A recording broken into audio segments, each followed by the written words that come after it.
नमस्कार बागायतदारांनो, आपल्याला आता मिलीबाग दिसत आहे आणि मिलीबाग ज्या ज्या झाडावर ते आहे ना त्या झाडांवरती आपल्याला खुणा करून घेणे गरजेचे ठरणार आहे. आता इथं बघू शकता या झाडावरती मिलीबाग आलेला आहे. आमचं द्राक्ष बाग आहे, आमच्या बागेत देखील मिलीबाग येतो. आम्ही काही नंतर एक्सपर्ट नाही, पहिला सांगतो नाही परत म्हणणार दुसऱ्या बागेत लागतो, असं काही नाही. आमच्याच बागेतला आहे, या झाडावरती मिलीबाग आहे. इथं बघू शकता याच्यावरती गेलेला आहे. याच ओलांड्यावरती इथनं जे इथंपर्यंत आहे ना हा मिलीबाग आलेला आहे. आता याच्या पाठीमागे नाही पण डायरेक्ट ह्या साईडला आहे. आता ज्या वरचा मिलीबाग आहे ना त्या काही ठिकाणी काय होत असतं, ज्या वेळेला इथं मिलीबाग आहे ना खालनं मुंग्यांद्वारे पसरला जातो. आता इथं काय प्रॉब्लेम झालेला आहे, इथं मागच्या साईडला कुठेही मिलीबाग नाही, इथं बघू शकता. पण हा मिलीबाग हा डायरेक्ट ह्या इथून या वलांड्यापासून इथंपर्यंत आलेला आहे. कारण काय झालेलं असणार आहे मला ज्या वेळेला जुना सुप्त अवस्थेतला मिलीबाग हा टेम्परेचर आणि या बदलत्या वातावरणामुळे इथं वरच्या डायरेक्ट या निम्म्या वलांड्यापासून दिसून येत आहे.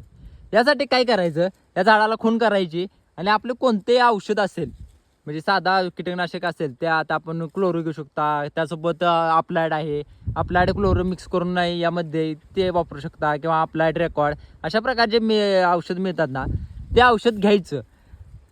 HTP म्हणजे ट्रॅक्टरवर उतरायचं, घन हातात घ्यायचा आणि असं गच्च प्रकारे असं धुवून घ्यायचं आणि एकदम क्लीन करून घ्यायचं. म्हणजे आणि त्यामध्ये सिलिकॉन घालायचं, महत्त्वाचं मुद्दा सिलिकॉन राहिलं, सिलिकॉन घालायचं आणि ह्या झाडाला पूर्ण असं गच्च प्रकारे असं धुवून घ्यायचं, जेणेकरून हे औषध याच्यामध्ये पोचेल.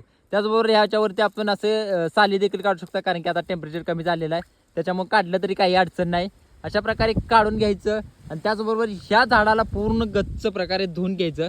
त्याचसोबत ह्याच्या साईडच्या झाडाला, या पुढच्या झाडाला आणि त्याच्या साईडच्या झाडाला आणि त्याच्या हे मागच्या झाडाला अशा प्रकारे एवढ्या झाडांनी गच्च प्रकारे धुवून घेतलं नाही मिलीबागचा प्रादुर्भाव इथंच कमी होऊन जात असतो.